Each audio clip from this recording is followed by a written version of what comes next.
Assalamu alaikum wa rahmatullahi wa barakatuhu.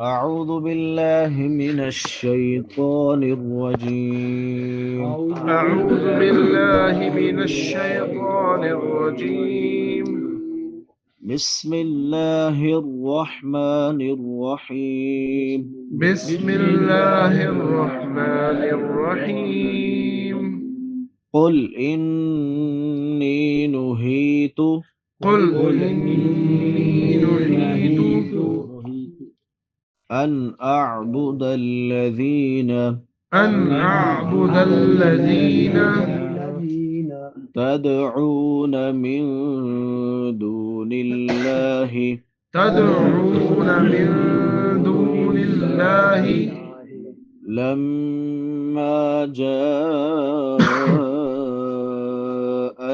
البينات لما جاءني البينات من ربي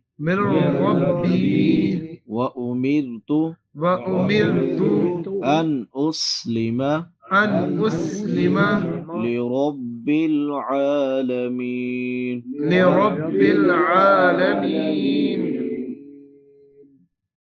قل إني نهيت أن أعبد الذين تدعون من دون الله لما جاءني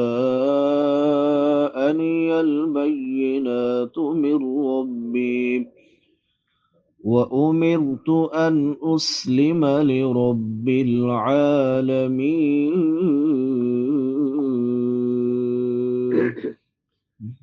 أعوذ بالله من الشيطان الرجيم قل إني نهيت أن أعبد الذين تدعون من دون الله لما جاءني البينات من ربي وأمرت أن أسلم لرب العالمين. آمين. أعوذ بالله من الشيطان الرجيم قل إني نهيت أن أعبد الذين تدعون من دون الله لما جاءني البينات من ربي وأمرت أن أسلم لرب العالمين. جزاك الله. أعوذ بالله من الشيطان الرجيم بسم الله الرحمن الرحيم قل إني نهيت أن أعبد الذين تدعون من دون الله لما جاءني البينات من ربي وأمرت أن أسلم لرب العالمين. جزاك الله. أعوذ بالله من الشيطان الرجيم قل إني نهيت أن أعبد الذين تدعون من دون الله لما جاءني البينات من ربي وأمرت أن أسلم لرب العالمين. ما شاء الله. جزاك الله. أعوذ بالله من الشيطان الرجيم قل إني نهيت أن أعبد الذين تدعون من دون الله لما جاءني البينات من ربي وأمرت أن أسلم لرب العالمين. جزاك الله. ما شاء الله. سو بٹا سو. ما شاء الله.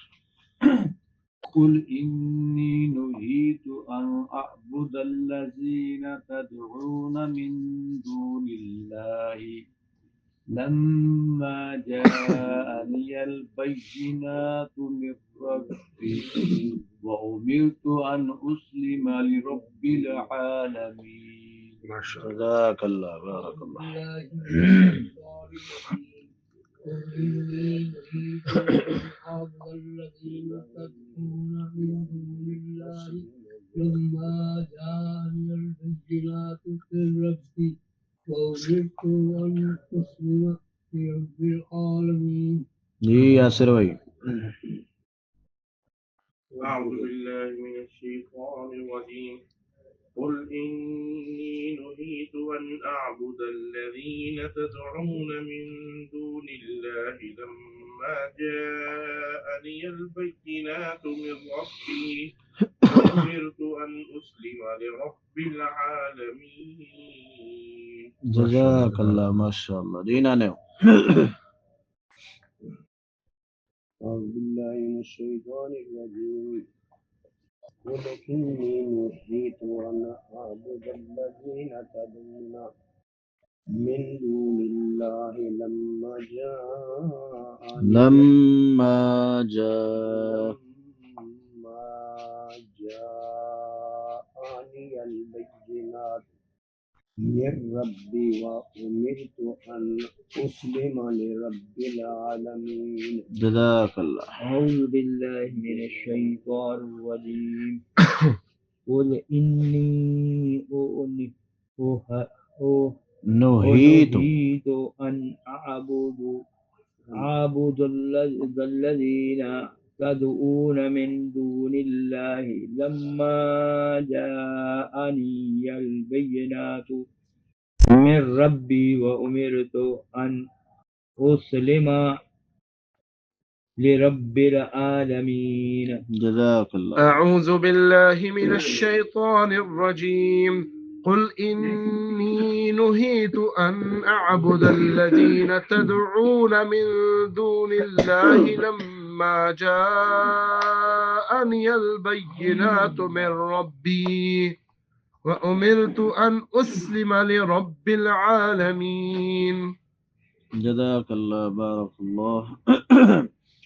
قل کہہ دیجئے اے پیغمبر علیہ الصلاۃ والسلام، انی نہیت بے شک مجھے منع کیا گیا ہے، ان اعبد الذین یہ کہ میں عبادت کروں ان کی، تدعون کہ تم پکارتے ہو، جنہیں من دون اللہ کے سوا، لما جب کہ جاءنی آ گئی ہیں میرے پاس، بینات واضح دلائل، من ربی میرے رب کی طرف سے، وَأُمِرْتُ اور مجھے حکم دیا گیا ہے، ان اسلم یہ کہ میں فرما بردار ہو جاؤں، لرب العالمین تمام جہانوں کے رب کے لیے. قل انی نہیت ان اعبد الذین تدعون من دون اللہ، یہ کفار کے مطالبے کا جواب ہے. پہلے تو جب نبی صلی اللہ علیہ وسلم نے دعوت دینی شروع کی تو انہوں نے اس کو روکنے کی کوشش کی، اور جب وہ روکنے میں ناکام ہو گئے تو پھر انہوں نے کہا چلو اس طرح کر لیتے ہیں، کچھ آپ ہماری مان لو، کچھ ہم آپ کی مان لیتے ہیں، ہم آپ کے رب کی عبادت کر لیا کریں گے، آپ ہمارے بتوں کی عبادت کر لیا کرنا. پھر انہوں نے اس طرح کے مطالبے تو اس کا جواب دیا ہے نبی صلی اللہ علیہ وسلم کو. اللہ تعالیٰ کی طرف سے حکم ہوا کہ آپ کہہ دیں ان کو، انی نہیتو کہ مجھے منع کیا گیا ہے، ان اعبد الذین تدعون من دون اللہ کہ میں ان کی عبادت کروں جن کو تم اللہ کے سوا پکارتے ہو، جن کو تم اللہ کا شریک بناتے ہو. میں ان کی عبادت نہیں کر سکتا، مجھے اس بات کی اجازت نہیں ہے. سورہ کافرون میں بھی یہی کہا اللہ نے، قل یا ایھا الکافرون لا اعبد ما تعبدون ولا انتم عابدون ما اعبد ولا انا عابد ما عبدتم ولا انتم عابدون ما اعبد لکم دینکم ولی دین، تمہارے لیے تمہارا دین اور میرے لیے میرا دین. نہ میں ان کی عبادت کروں، جن کو تم پکارتے ہو۔ اور سورہ قلم میں بھی یہی بات ذکر کی گئی ہے۔ آگے فرمایا لما جاءنی البینات من ربی، فرمایا چلو میں عبادت کر لیتا اگر میرے پاس واضح نشانیاں موجود نہ ہوتی اللہ کو ماننے کی، اللہ کو پکارنے کی۔ البینات میں عقلی دلائل بھی آتے ہیں اور نقلی دلائل بھی آتے ہیں، وہ تمام کے تمام قرآن کی آیات اور پیارے پیغمبر علیہ الصلاۃ والسلام کے فرامین بھی البینات میں شامل ہے کہ جن سے اللہ کی بندگی ثابت ہوتی ہے، اور اسی طرح نقلی دلائل بھی شامل ہیں۔ تو فرمایا لما جاءنی البینات من ربی، میرے رب کی طرف سے میرے پاس واضح دلائل آ چکے ہیں، تو میں کیسے ان کی عبادت کر سکتا ہوں جنہیں تم اللہ کے سوا پکارتے ہو۔ وَأُمِرْتُ أَنْ أُسْلِمَ لِرَبِّ الْعَالَمِينَ، اور مجھے اس بات کا حکم دیا گیا ہے کہ میں فرما بردار رہوں جہانوں کے رب کا، اس رب کا فرما بردار رہوں جو تمام جہانوں کو پالنے والا ہے، ان کی ضروریات کو پورا کرنے والا ہے، اور ہر ایک مخلوق کو جو چاہیے ان تک پہنچانے والا ہے، اور حق بھی اسی کا بنتا ہے۔ اس کے علاوہ کوئی ہے تو دکھاؤ جو یہ سارے کام کر سکتا ہے، تو کوئی نہیں ہے اس کے علاوہ، وہ اکیلا ہے، تنہا ہے، واحد ہے اپنے سارے کے سارے معاملات میں۔ اللہ حق بات کو پڑھنے سمجھنے، اس پر عمل کرنے اور اس کو آگے پھیلانے کی توفیق عطا فرمائے۔ وما علینا الا البلاغ المبین۔